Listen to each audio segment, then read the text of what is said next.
laporan dari Amerika Serikat. Setelah kunjungan Bapak Presiden mengakui belum ada investor asing masuk ke IKN.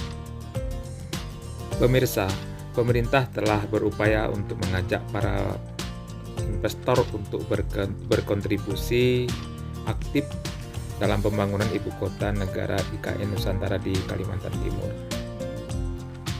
Kawasan pengembangan ibu kota Nusantara memiliki luas 2.556.142 hektar, di mana terdiri dari kawasan ibu kota Nusantara perkotaan seluas 56.181 hektar, kawasan inti pusat pemerintahan seluas 6.671 hektar, wilayah pengembangan IKN Barat seluas 17.206 hektar yang akan difungsikan sebagai pusat ekonomi, dan wilayah pengembangan dengan luas 9.761 hektar sebagai pusat pariwisata dan hiburan.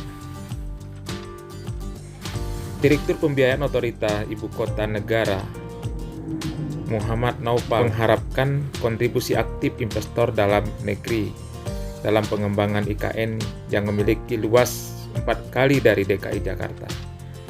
Dalam pembangunan IKN dibutuhkan investasi tahap 1 mencapai 32 miliar US dollar atau sekitar 456 triliun. Terlebih nantinya kawasan IKN Samarinda dan Balikpapan akan memiliki penduduk sebanyak 4 juta hingga 5 juta jiwa dan diproyeksi akan bertambah bisa mencapai 40 juta di tahun 2045. Di tengah keengganan investor menanamkan modal di IKN, Kepala Otoritas Ibu Kota Nusantara Bambang Susantono mengatakan bahwa pembangunan IKN akan memberikan sentimen positif bagi terciptanya kegiatan ekonomi Indonesia sentris. Dirinya berharap pada investor dapat membantu menjadikan kota ini sebagai pusat penyediaan infrastruktur dan kegiatan ekonomi yang akan menjadi lokomotif pertumbuhan ekonomi di masa depan. Pembangunan IKN merupakan proyek besar yang membutuhkan investasi dan kolaborasi yang besar antara pemerintah dan pelaku bisnis. Kota ini dibangun dari awal dengan tujuan memberikan kesempatan untuk menciptakan lingkungan perkotaan yang berkelanjutan dan efisien.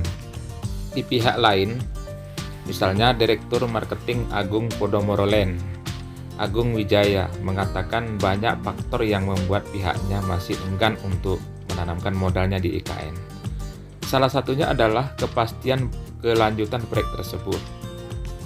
Di tengah lesunya investasi masuk ke IKN, di Menteri BUMN Erick Thohir merilis di Bisniscom mengatakan memastikan perusahaan konstruksi plat merah mempercepat pembangunan proyek ibu kota negara di IKN Nusantara yang progresnya hingga saat ini hampir mencapai 40%. Itu dirilis sekitar 27 September 2023 yang lalu.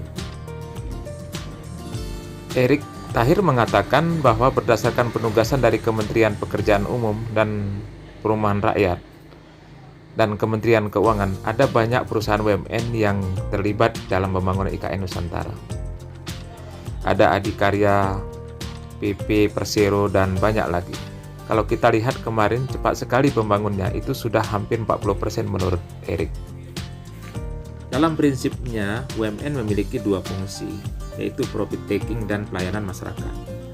Dalam menjalankan fungsi pelayanan masyarakat, kata pengamat, bahwa BUMN memiliki tanggung jawab untuk menggarap proyek komersial yang tidak menarik bagi perusahaan swasta. Bapak Presiden sebenarnya hanya ingin mengajak swasta untuk berkontribusi. Meskipun dalam perjalanan saat ini BUMN telah mendapat penugasan banyak dari negara untuk melaksanakan tahapan pembangunan di IKN ini. Nah, Pak Presiden mengatakan, lihat aja nanti kalau seandainya lama-lama tidak masuk, tanahnya jadi naik. Dan itulah hukum ekonomi. Kalau permintaannya banyak, harganya tinggi. Nah, sekarang ini memang permintaan dari swasta itu belum begitu banyak. Ya wajar saja dipromosikan. Siapa yang mau silakan, siapa yang berminat masuk.